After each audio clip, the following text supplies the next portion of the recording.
Good afternoon. Hello and welcome. My name is Jeremy Leffler, and I work in the policy office at the National Science Foundation, and it's my pleasure to welcome you today to the Spring 2021 NSF Virtual Grants Conference. We're going to begin with a brief video introduction to NSF, and that will be followed by our first speaker, Caitlyn Fife, who is the director of the Budget Division.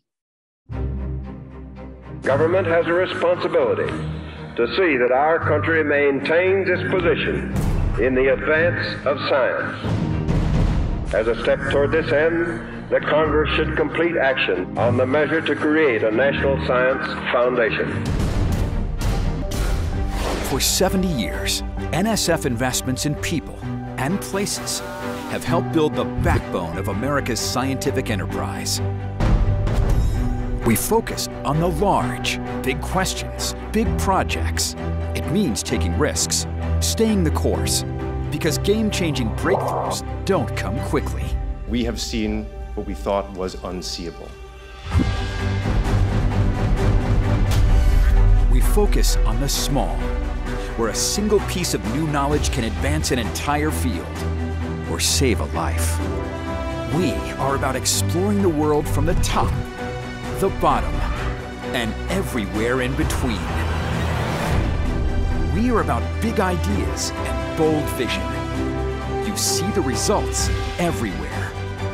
Innovations, marvels, built on a foundation of research we empower.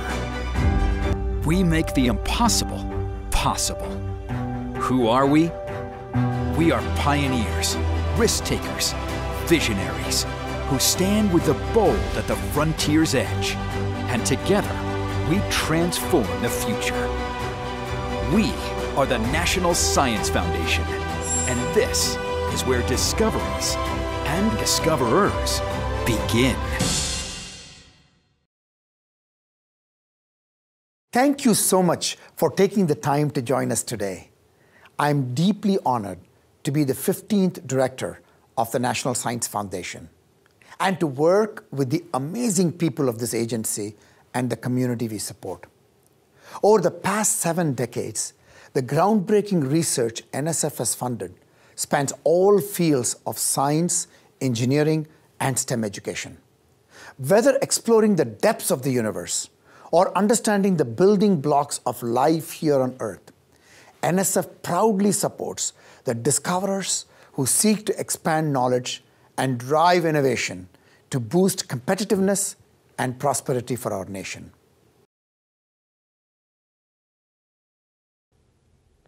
This vision has 3 major pillars. The first pillar is advancing research into the frontiers of the future. This is not new. We all know that. It has been the heart of NSF's mission for 70 years and will continue to be the core of what we do going forward.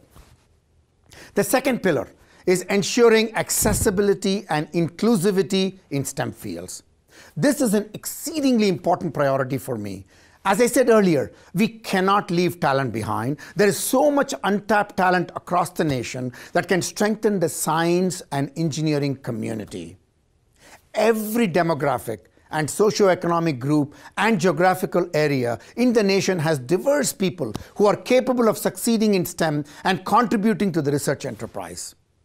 We need to scale up existing pathways into STEM fields for them and create new ways into science and engineering. And we need to do it quickly. We need to be unleashing all of the talent, bringing them to light, inspiring them, motivating them, and nurturing them. This is critical to making progress and being competitive. The third pillar is securing global leadership. By this, I do not mean that America is the leader and the rest are followers. Not at all. What I am talking about is that we are leading by our values.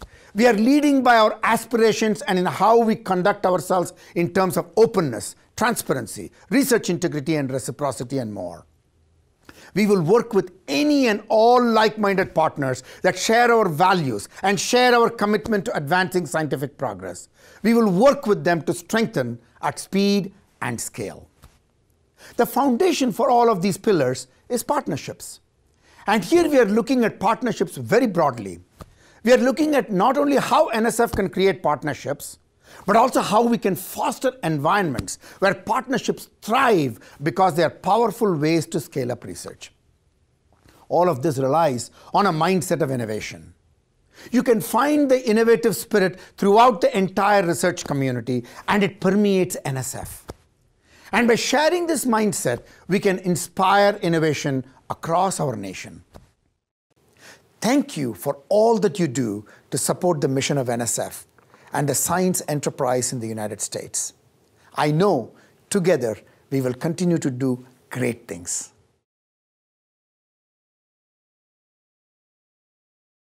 Hello, everyone. My name is Caitlyn Fife. I'm the budget director here at the National Science Foundation, and I'm so happy to be here to talk to you about NSF and provide you the introduction and the overview for the grants conference.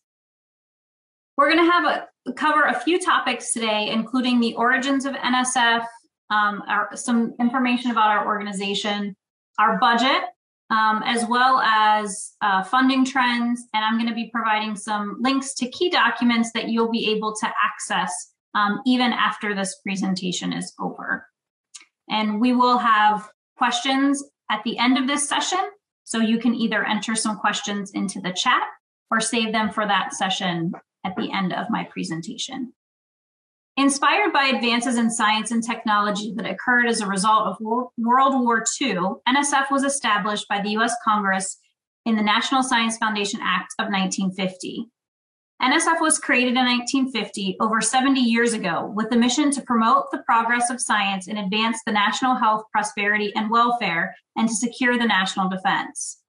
NSF accomplishes this mission through its role to encourage and develop a national policy for the promotion of basic research, education in the math, physical, medical, biological, engineering, and other sciences. We initiate and support basic scientific research, and we evaluate the science and research programs undertaken by agencies of the federal government. On this slide, you will see a picture of NSF's headquarters building in Alexandria, Virginia, and we are all hopeful that we will be able to be back there soon and host you at our headquarter building. On this slide, I wanted to highlight some of the characteristics that make NSF unique. First, we are an independent agency. This means that NSF is outside of the cadre of cabinet agencies like the Department of Agriculture or the Department of Defense. The National Science Foundation supports fundamental basic research and education in all non-medical fields of science and engineering. We have a very low overhead rate. About 93% of all of our funds go out the door to our awardees. This is enabled by our automated systems, some that you interact with, such as NSF Fastlane, research.gov, and our virtual panel capabilities.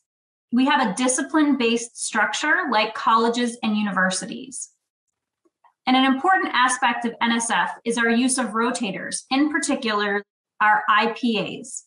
NSF has a special hiring authority to bring people in from the community on a temporary basis.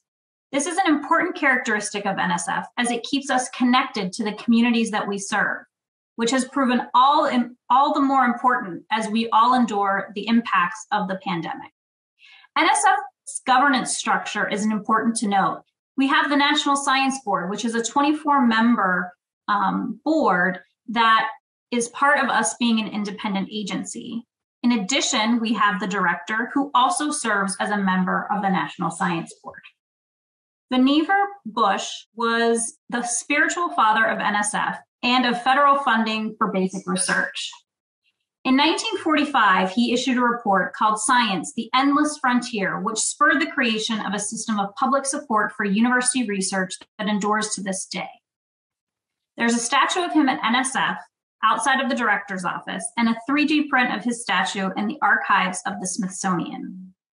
In addition to the quote that I have here, he is known to have said that the government should accept new responsibilities for promoting the flow of scientific knowledge and development of scientific talent in our youth, and that scientific progress on a broad front results from the free play of free intellects working on the subjects of their own choice in the manner dictated by their curiosity for exploration of the unknown.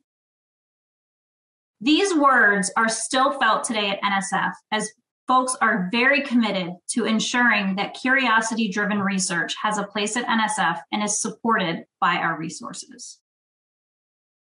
On this slide, I show you a bit about how NSF is organized. While we are much more than boxes on a page, it's important for you to see how we interact. At the top in the center, you see the director and the National Science Board that I referenced earlier. In addition, you see the research directorates along the bottom part of the slide, and those are set up similar to how disciplines are organized like colleges at a university. BFA and OIRM are also boxes that you see on the bottom row, and those are our business operation units and are important in ensuring that the institution of NSF is able to carry out our very important mission. What you can't see on this slide is how the really interesting research and activities that happens between these boxes. NSF has a number of these cross-disciplinary activities that seek to break down barriers or silos that I'm sure the people from NSF will be interested to speak to you about as you go through the various sessions in the grants conference. This is a slide that we call NSF by the numbers. Of NSF's $8.3 billion annual budget, about 93% of those funds go to research and educational activities. The numbers here are based off of fiscal year 2019, when we supported over 2,000 institutions and 300,000 people. As far as proposals, we received over 40,000 proposals in 2019 and selected about 11,000 to be funded. This means that we declined over 30,000 or approximately 30,000 proposals. Many of these were passed over not due to their lack of merit, but rather that we did not have the resources to fund all of those that were highly rated. Award determinations are made through our merit review process, regarded throughout the world as unparalleled standard of scientific review. It relies on the expertise of accomplished scientists to ensure all NSF projects are of the highest quality and have the potential to advance the frontiers of knowledge and transform our world. NSF program officers review have always focused on intellectual merit, and that is something that we take as a badge of honor. And we must be doing something right, because at last count, NSF supported researchers have received 248 Nobel Prizes. Many of them supported by NSF early in their careers through basic research long before they were recognized by the Nobel communities. On this slide, we show how NSF supports academic basic research.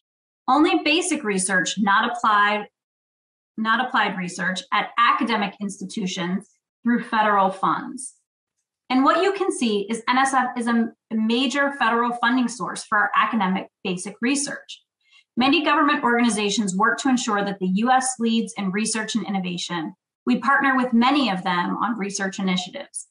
Yet while other agencies provide mission-directed research in fields such as health or defense, NSF has a broad mission that makes it uniquely poised to support all fundamental research regardless of fields of study.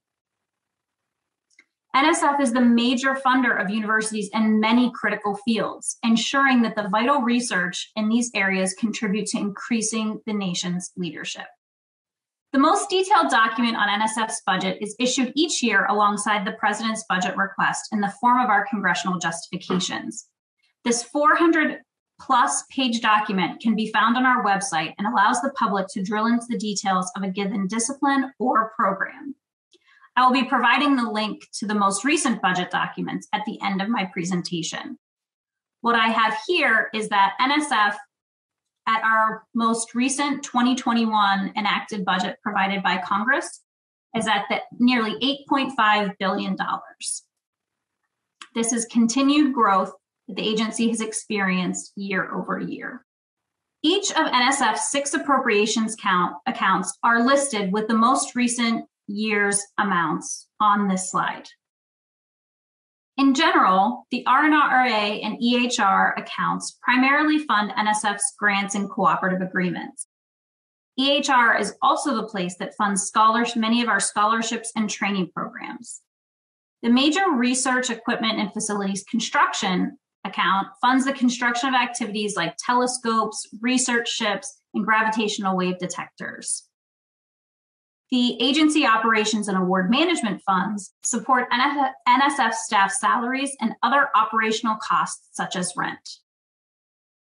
There are two other entities, the Office of the Inspector General and the Office of the National Science Board, that also receive their budgets through our appropriation, and those are at the bottom of the table.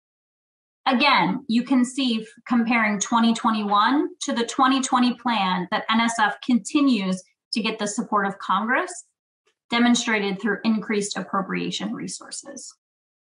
We're always asked, what's next? So what's next for us is congressional action on the fiscal 2022 appropriations. Our fiscal years, as a reminder, run October 1st to September 30th each year. So as we enter the fourth quarter of fiscal year 2021, we look forward to what's happening for fiscal year 2022.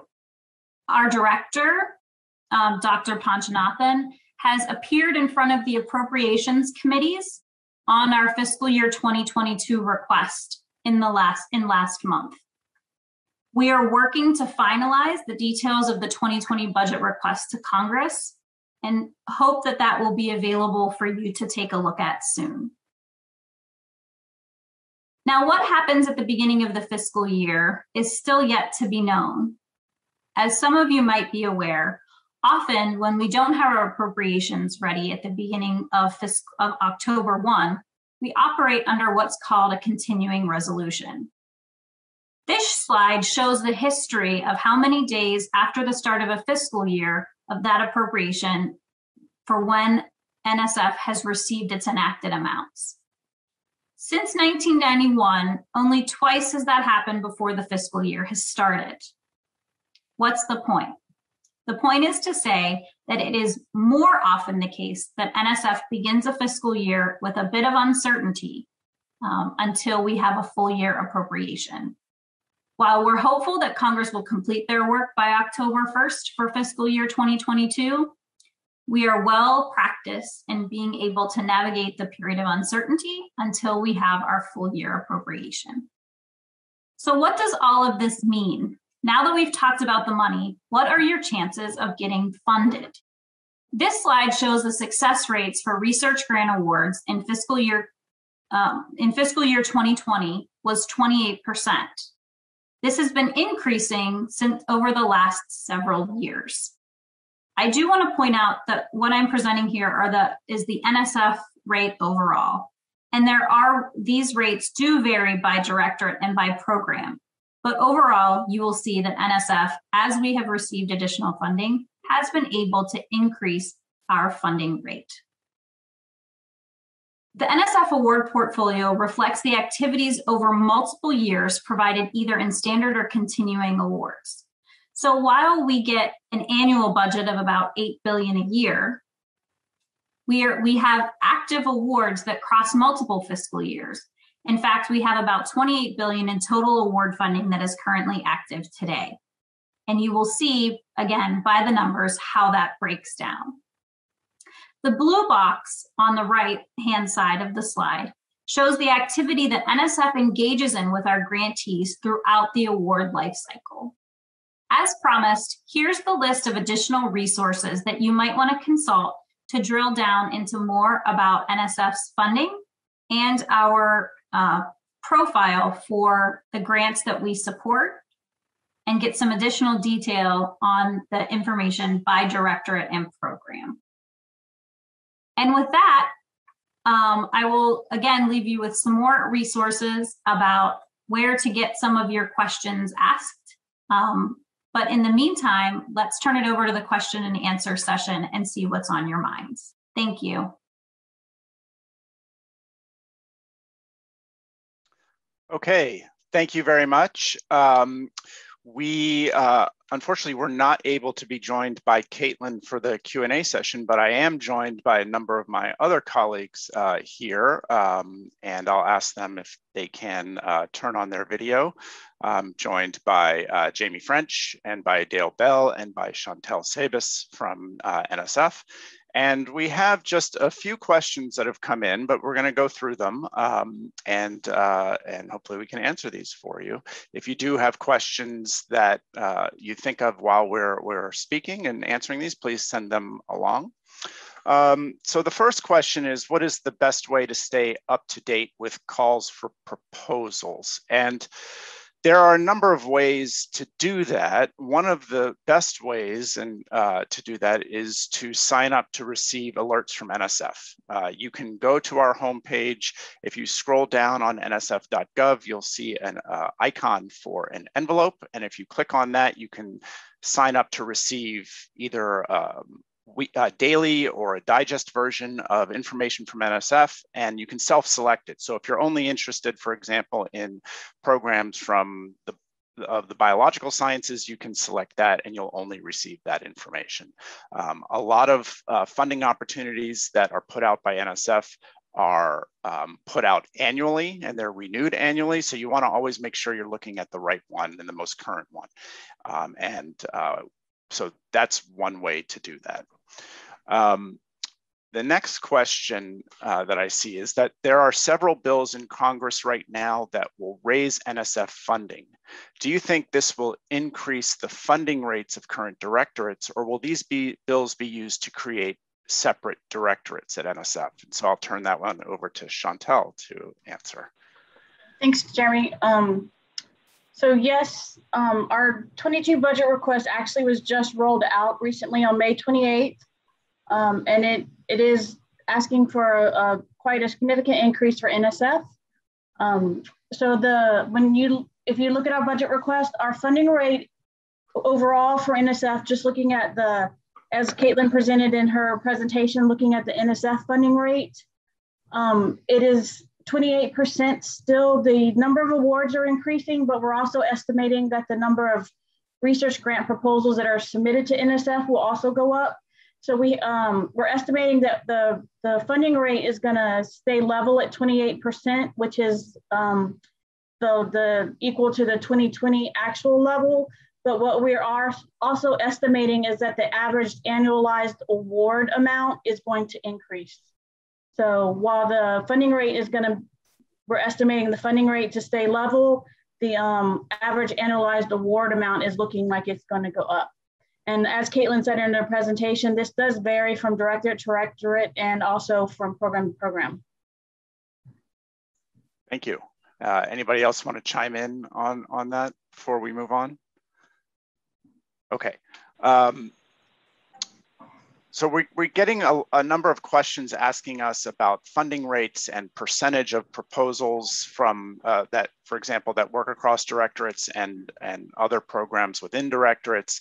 We're not going to have a lot of statistics for you, at the tips of our fingertips on these types of very specific questions. But what I would recommend to you is to take a look at the merit review reports that NSF publishes every year, and it gives you a breakdown of not funding rates by program, but you'll see proposals that come in for various directorates, and there's a lot of information there about funding across NSF. So I will drop that a little bit into the chat, a link to that, and Chantel wanted to mention something as well. And also, if you pull up our budget request online, and you go into the individual directorate narratives, we have the funding profiles for the different directorates. There's a table in each directorate narrative that has the funding profile for each directorate narrative.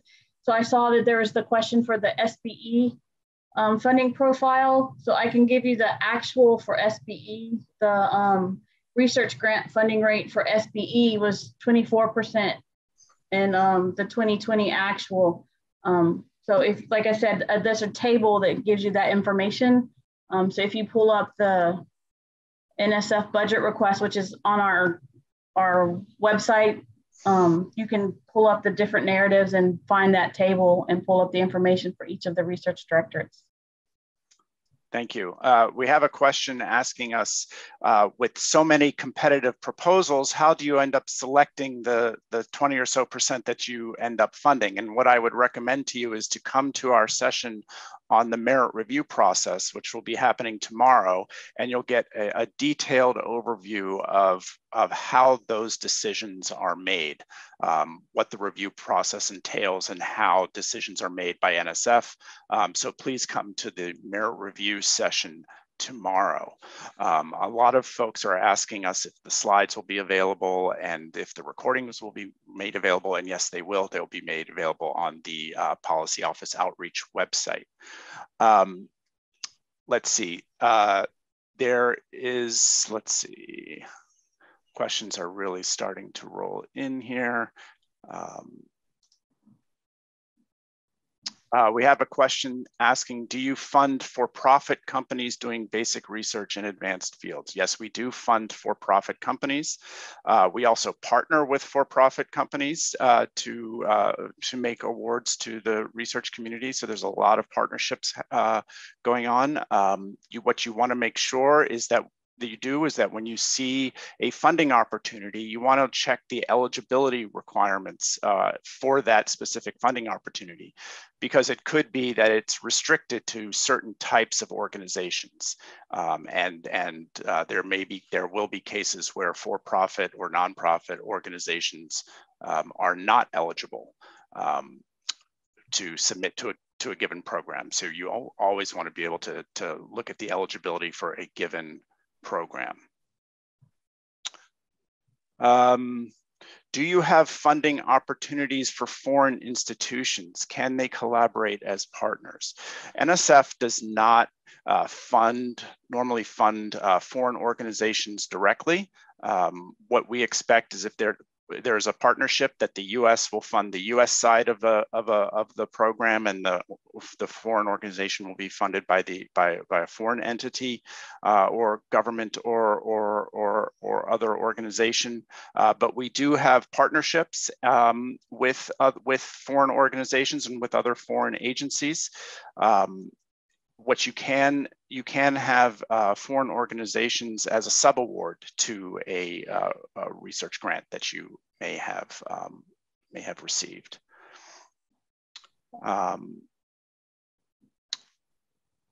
Let's see. Also, my fellow panelists here, if you're seeing questions that you'd like to jump in on, please go right ahead and do that as I'm scouring through these, because there are quite a few that have come in. Jeremy, I can jump in on one of these. Please do, Jamie. There's a question, can nonprofits apply for the SEED funding, SEED? Nonprofits can apply for funding if it's listed in the eligibility requirements.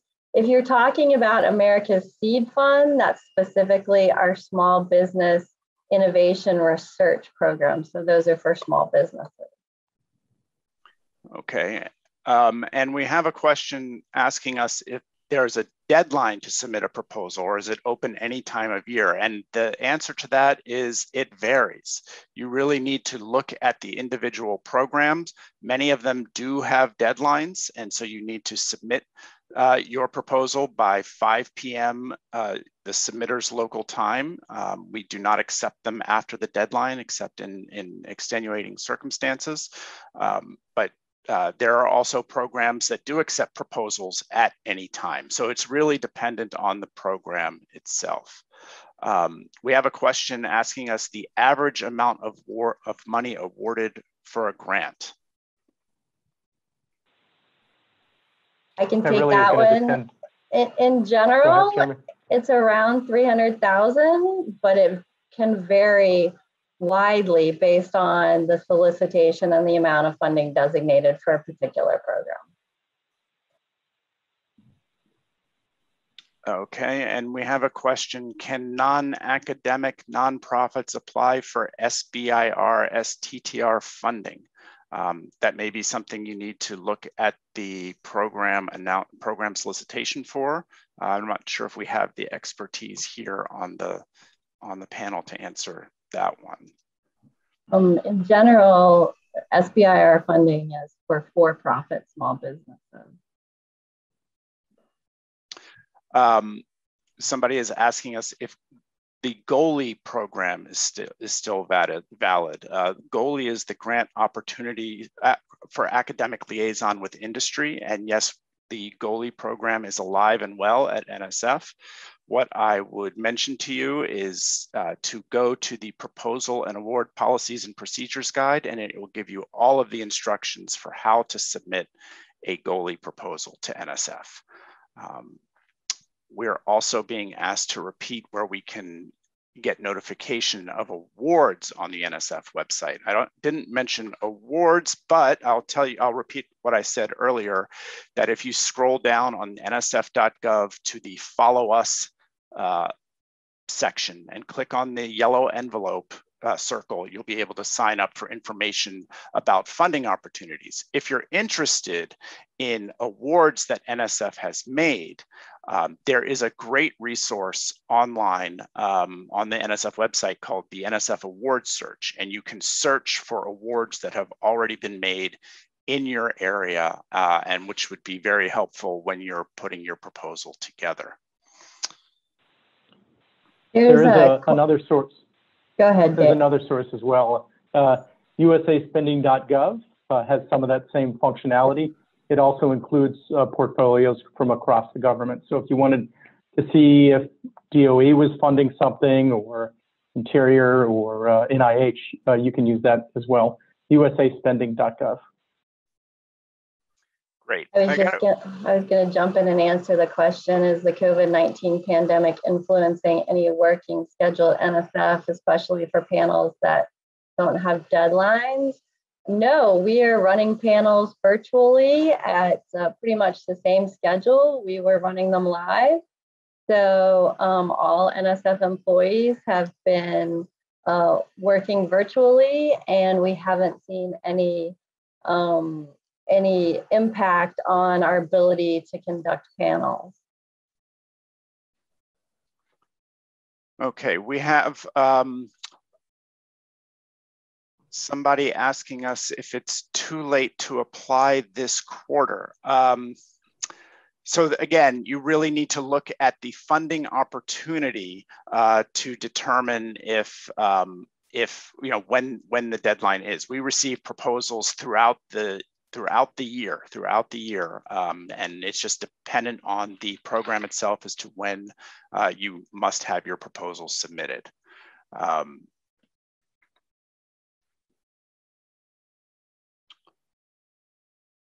Is there a visa status or citizenship requirement to apply for NSF funding? Again, this is where you need to look at the funding opportunity and look at the eligibility requirements. There are programs that are restricted to US citizens or permanent residents. But generally speaking, you do not need to be a US citizen to be a PI or co-PI on an NSF award. The thing to remember here is that NSF makes awards to institutions. Unless you are receiving a postdoctoral fellowship program award, the awards are made to the institutions and not to the individuals.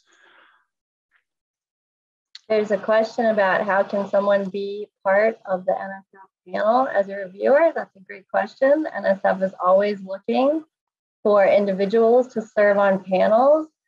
Your best bet is to go into the directorate that houses your specialty of science and contact the program director directly that most closely aligns with your area of science. And that person can put you on their list of reviewers.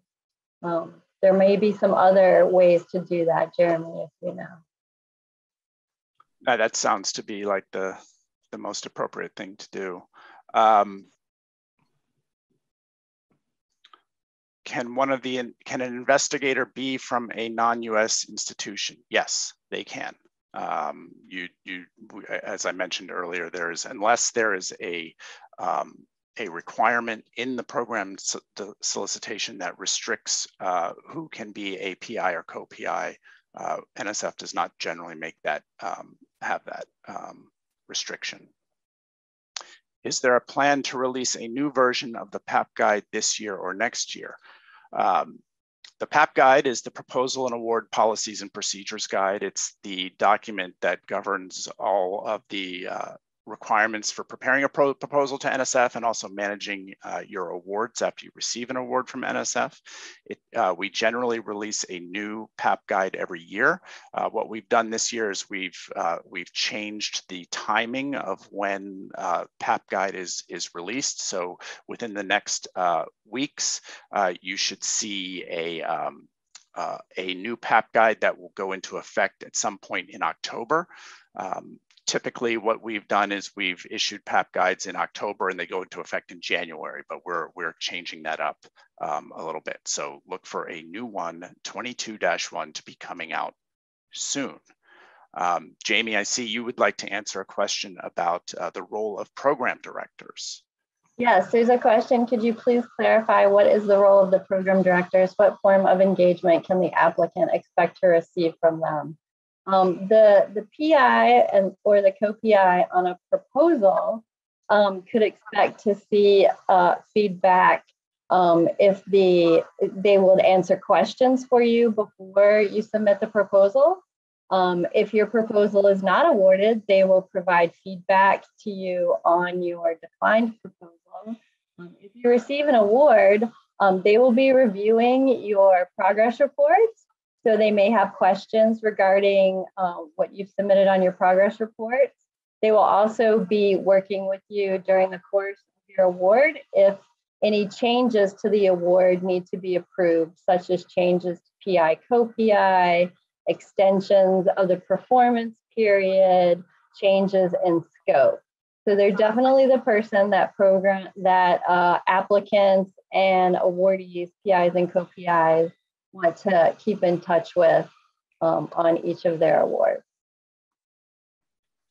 Okay, we've had a number of questions about guidelines for contacting program officers. When should you contact them? We say always ask early, ask often, but realistically, it varies depending on the person. What we want you to do is to contact the program officer when you have questions about your proposal, but that program officer may have different ways in which they want to receive information. So some program officers might say, send me a one-page kind of summary of what your idea is. Some may only want to be contacted by email. Some may be willing to have a phone conversation, but the general advice is to reach out and ask a program officer when you have questions about a given program. That all of our contact information is on the NSF website specifically for this purpose. So what you can do is you find the program that you're interested in, and then on that page are listed all of the cognizant program officers for that given program with their emails and phone numbers. So that is the recommendation that we have. Okay. There's a question. Do you have to have won an NSF award before you can serve as an NSF merit reviewer? No. In fact, one of the best ways to get experience on submitting proposals is to serve as an NSF reviewer before you submit a proposal. It gives you an idea of what merit reviewers are looking for in a proposal. So it's very helpful to do that even if you have not received a grant from NSF. We have a question asking us, will there be an explanation for how a complete proposal should look? A couple of things. One, please go to the aforementioned PAP guide, which describes all the components of a proposal to NSF. And then two, please come to this session at 2:30 on proposal preparation, in which we're going to go into all of those required sections of an NSF proposal. Also, how can we get on the listserv for Dear Colleague letters specifically? So NSF puts out Dear Colleague letters, which serve a couple of purposes. One is to announce programs, new programs, or to highlight programs for the community. The second is to announce supplemental funding opportunities for existing awards. Again, you can go to the NSF website and sign up to receive this type of information from NSF. Whether you want to get it on a daily basis or a weekly basis is up to you, but you can sign up to receive that information. In fact, a lot of us, that's how we find out about what's happening at NSF as staff members, is we sign up to receive this information. Jeff, I'd like to answer the question The question is, we have heard that there's a chance Congress will increase NSF funding next year, especially for technology funding, which if the NSF divisions might be targeted for additional resources next year, and will there be an increasing emphasis on educational EHR efforts that increase the diversity in the STEM workforce? I'd just like to say that yes, we've put forth in our request an increase for all the directorates at NSF, to be honest. EHR especially will be, we've requested a healthy increase for EHR and the programs within EHR. And one of the emphasis for the 22 budget request, one of the priorities is increasing diversity and racial equity in the STEM workforce. If they want more details on our budget request for 22, I'd like to point them again to our website. Our budget request is posted on our website and you can get all the details there. Thank you. We have a question. Does NSF always provide the reason for proposal declinations? And yes, you will always receive unattributed reviewer comments to your proposal.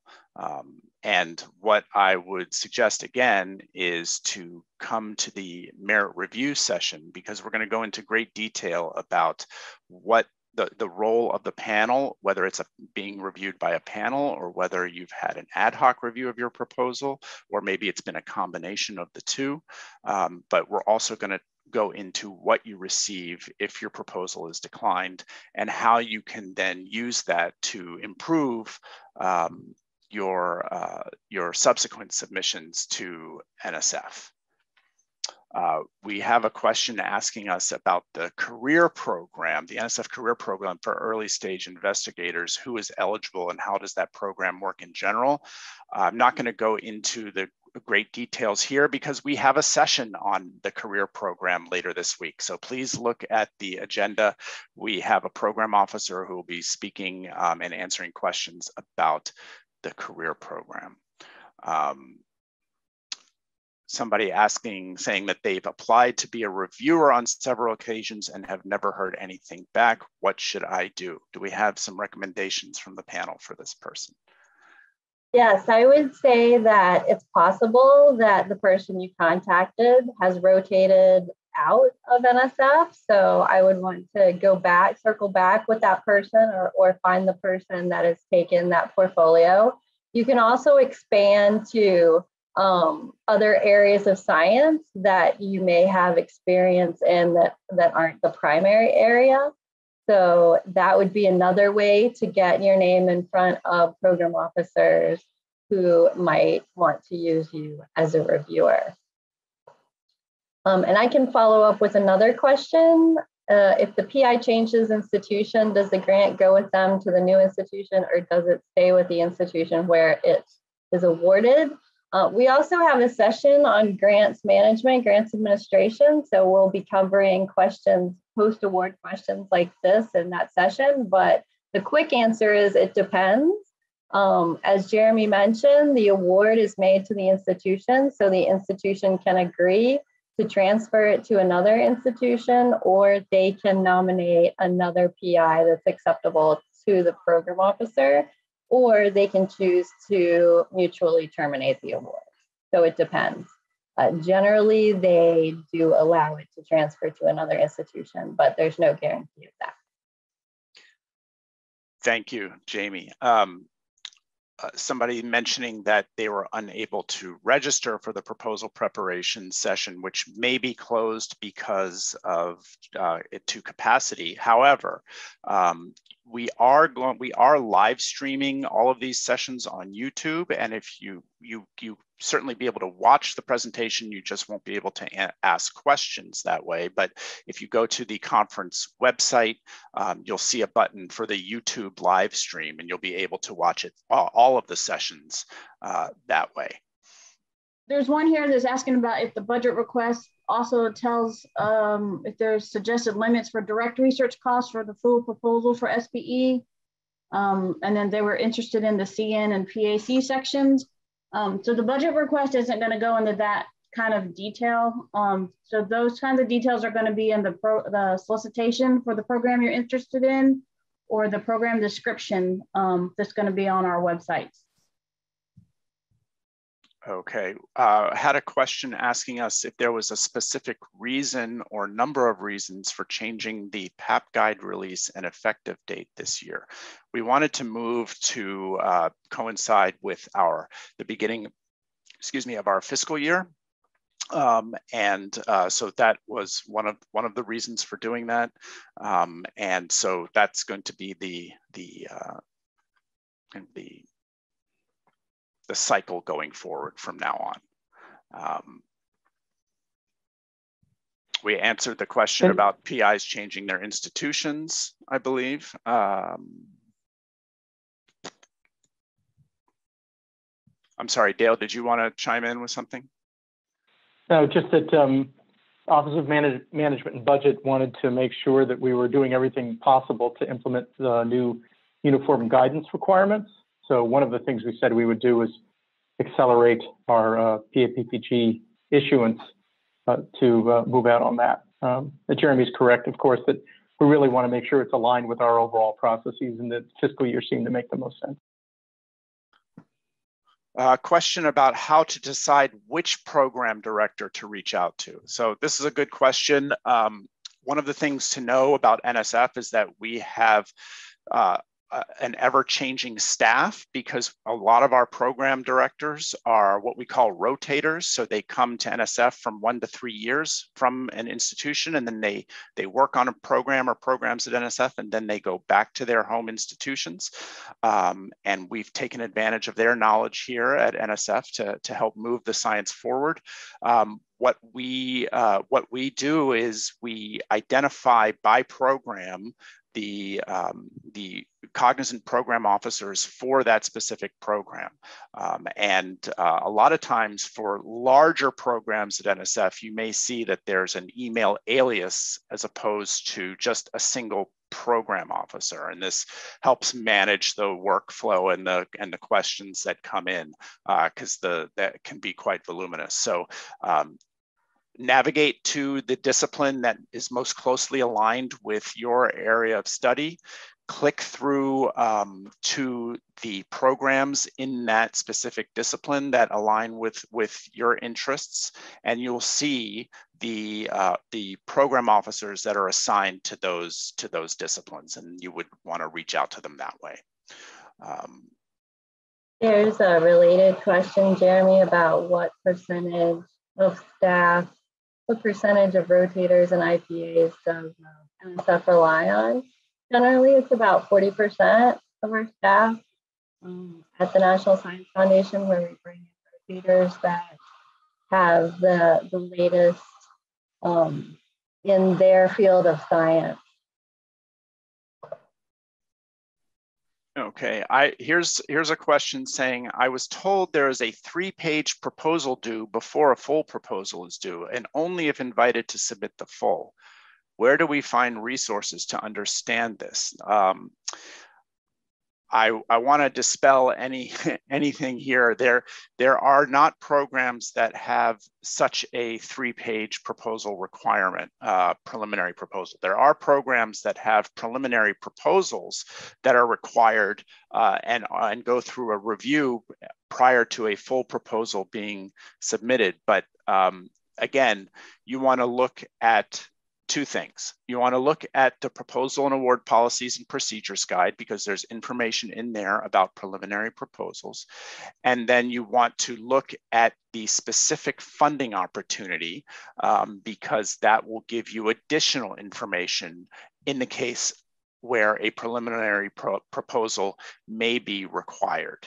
Okay, so the PAP guide will tell you all of the components of a preliminary proposal, and the funding opportunity will give you more specific guidance on what to include in that preliminary proposal. Okay. Here's a question. Is it true that generally speaking, cost share is prohibited, limited for NSF programs? I wouldn't say generally speaking, I'd say strictly speaking. There are a handful of programs at NSF where cost share is required. For all other programs, it is strictly prohibited. And that also includes waiving or lowering your indirect cost rate to try and provide cost share. We do look for that in proposals. And if you try and do it, we will contact you and ask you why you're not taking your full indirect cost rate. Right. Thank you, Jamie. Yes, there are only 6 programs at NSF that have required cost sharing. We list them on the Policy Office website.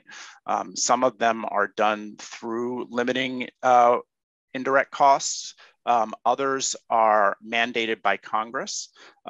So you can go and see what those programs are on our website. Okay.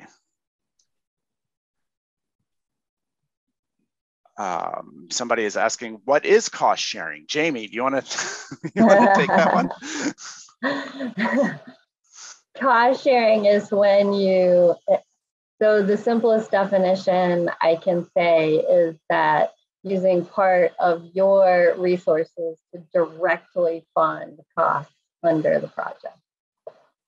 But we have a whole section on cost sharing in the PAPPG. And I would encourage you to read that and also cross-reference it with the uniform guidance. We have a question here about the budget, saying this was brought up before, but what would happen to the budget for NSF is if Congress could not agree before the new fiscal year? So that generally happens every year. In Caitlin's presentation, she said, I think it was only 2 years in the past, like 20 years where we've had an appropriation in advance of the new fiscal year starting. And that hasn't happened in, gosh, I can't even remember how long it's been. It's been back since the 90s or the 80s, I think.